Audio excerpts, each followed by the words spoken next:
Joining us now is former State Department counterterrorism official Jason Blazakis and former senior director at the National Security Council in the first Trump administration, Javed Ali.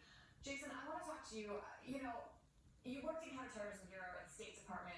What is your reaction to that post by the head of that counterterrorism statement, the remarks we just heard Julia and myself read out? It really, unfortunately, reeks of politics as opposed to looking at objective facts.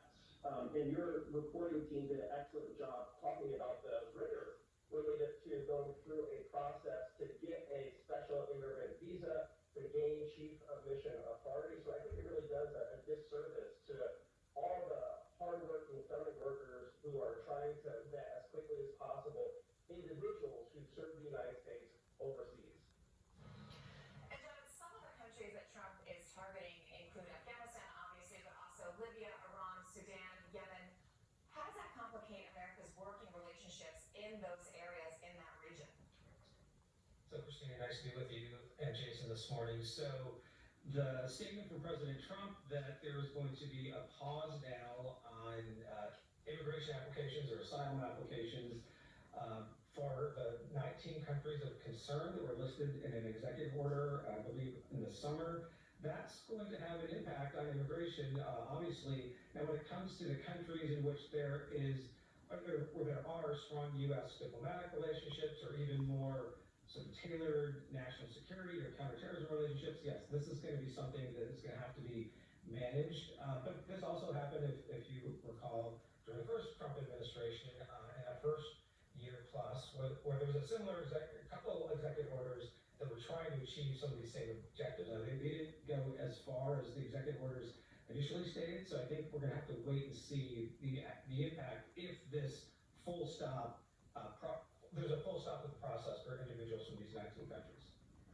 Jason, the other thing we've seen time and time again is visa issues, passport issues. These things tend to be reciprocal, and when the U.S. makes other countries' citizens' lives more difficult, they tend to respond in kind.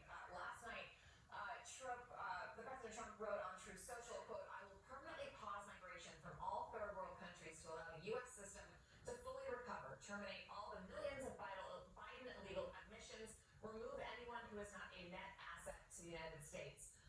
A couple things to talk about in there, but you worked at the State Department for more than a decade. If that happened, what would be the impact on America's counterterrorism efforts and getting intelligence and cooperation from some of these countries that may be on these lists?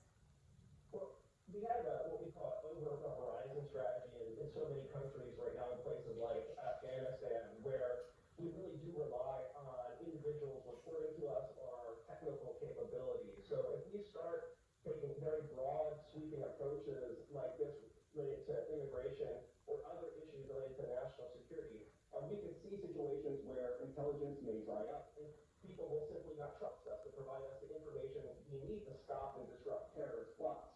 And to be clear, I'm not saying what happened 2 years ago is terrorism. I know President Trump has said that, but we still need a lot more facts to get a sense of what truly has happened here.